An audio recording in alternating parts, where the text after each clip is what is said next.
பிறப்பும் என் பிறப்பும் தொடரும் இந்த பாசம்.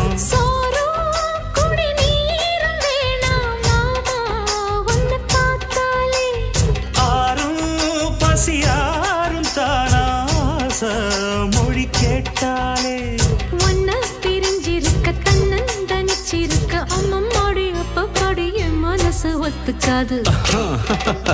செந்தூர பாண்டிக்கோரு சோடி கிளி கூ